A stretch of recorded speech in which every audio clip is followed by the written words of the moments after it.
Well, joining me now in Westminster is Joss Croft from UKInbound. Hi Joss, great Hi. to see you. We've spoken to lots of outbound tour operators today, but we mustn't forget that the impact of the pandemic has been absolutely huge on the inbound sector. Just paint a picture for us about how serious the issue is. Yeah, sure. I mean, so February 2020 happened and there has been no inbound tourism since then. So it's a £28.4 billion economy, the inbound tourism economy, and people are in desperate trouble. It's not just the economic impact, but it's also the personal stories that you hear around business failures, around people's livelihoods disappearing. On a macro scale, of course, it's terrible for the UK's reputation internationally. We've left the European Union 5 years ago today was the vote, and you know, our post-Brexit trading ambitions are severely squashed by the fact that inbound tourism, outbound tourism is just not happening at the moment. Yeah, and people might think, well, the domestic market's up and you know, everyone's promoting a staycation, but that's not going to be enough, is it, to fill the gap that this inbound lack of inbound tourists? It's not, and you've only got to look at where we are today. Central London today is devoid of tourists, and even just over there we've got Westminster Abbey. About 90% of all of their revenue comes from international tourists.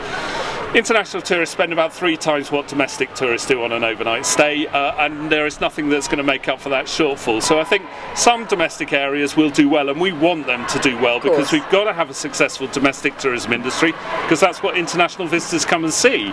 But yes, a real worry that I think a lot of politicians might be under the misapprehension that if domestic is doing well, that's okay.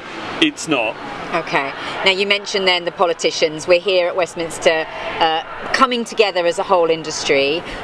What are you hoping to achieve? And is this the first time you've really all come together? I know you've been working as the Safe Future Travel Coalition, but this day today, is this significant for you? I think this is a culmination of what we've been working for. We've been working together now really since last May, so it's not new for us to work together. And if there is a silver lining on what has been the most terrible 15 months, it's the fact that inbound and outbound aviation all working collectively on the problems that we face, because again, inbound can't succeed without outbound, and outbound can't succeed without inbound, so there's a huge amount of interdependencies there.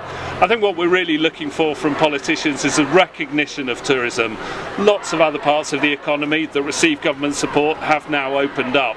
We're one of the few areas that's had that is not able to open up. We were the first hit, the deepest hit and the longest hit, and what we really need to do is we need government to recognise that, either allowing us to trade, which means relaxing some of the restrictions that none of our competitors have, or alternatively to provide some continued and extended support for the industry as well. Yes, and when you mention that support, obviously we've talked to lots of people today who are saying it is critical now. Yeah. And is that the same for people in your organisation? Absolutely. I think with the lead-in time that we've got for a lot of inbound tourism, typically some of it might be a 3-month lead-in on group travel.